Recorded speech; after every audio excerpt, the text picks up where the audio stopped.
What you're watching right now belongs to the tornado that landed near Chicago's O'Hare Airport on Wednesday, July 12th. This hurricane led to hundreds of flight cancellations and passengers going to shelters. For now, we are lucky that there are no injuries. Officials, he said the hurricane had hit the ground intermittently so far and was heading east. There are also additional circulations along the line south of O'Hare. He said that those who are in the warned area should go to the shelters.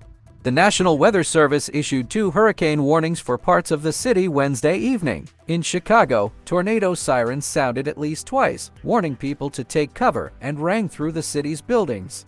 But how dangerous is the tornado that made everyone panic? How and why do tornadoes occur? What happens if we get stuck in a tornado? Let's answer these questions in detail. Before starting the video, if you like this type of content and want it to continue, please don't forget to support me by subscribing to my channel and liking the videos.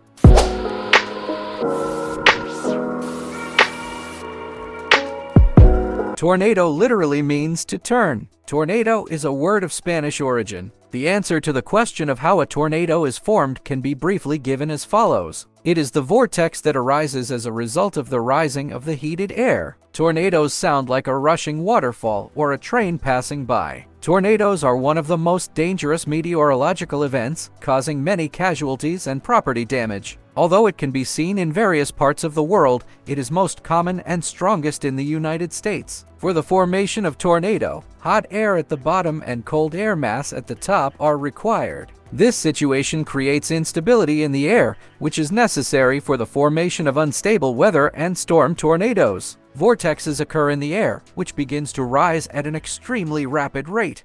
The moist air is drawn into the cold air, thus creating severe storms. The wind becomes stronger and its direction changes. Due to this change in direction, the air around it starts to rotate horizontally, and when it encounters a strong current, it starts to rotate and rise. Pressure and temperature drop in the loaded air and the water vapor in the air condenses. This condensing water vapor causes a white-gray funnel-shaped cloud in the middle parts. As the air under the funnel cloud is drawn towards the center, it cools rapidly and condenses, and the funnel cloud begins to reach the ground from the bottom of the cumulonimbus cloud formed by convection. The moment this reach touches the ground, its name is called tornado. The tornado, which rotates at great speed and moves in spirals, mixes dust, soil, and some substances on the earth. With the mixing of these factors, it turns into a dark black column. That's why it looks black. Tornadoes last less than 10 minutes on average, according to reports for many years. Tornadoes are ranked in 5 categories based on the Fujita scale according to their speed. The Fujita scale F scale, also known as the Fujita-Pearson scale, is used to determine the strength of tornado events. Starting from F1 to F5, this scale ranges from 62 to 155 miles per hour.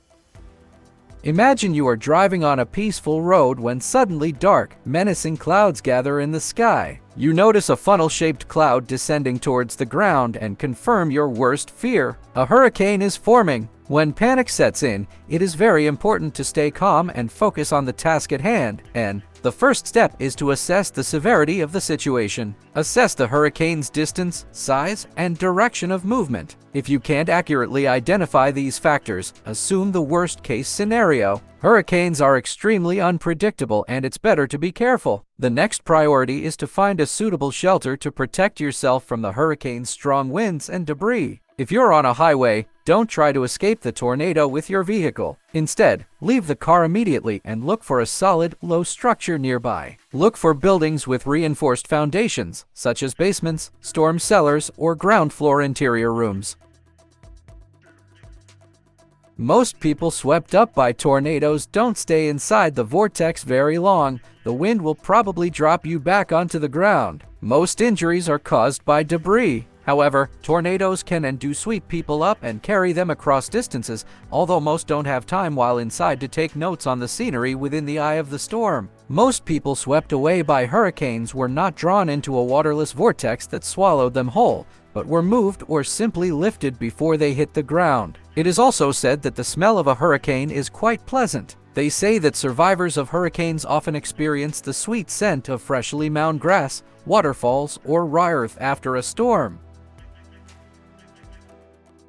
Finding yourself caught in a tornado while on the road can be an incredibly frightening experience. But you can improve your chances of survival by staying calm, assessing the situation, seeking appropriate shelter, and taking the necessary safety precautions. Remember, the best defense against a hurricane is to be prepared and have a clear understanding of how to react when faced with this unpredictable force of nature. Stay informed, stay safe, and remember that your life is the most precious thing during such events.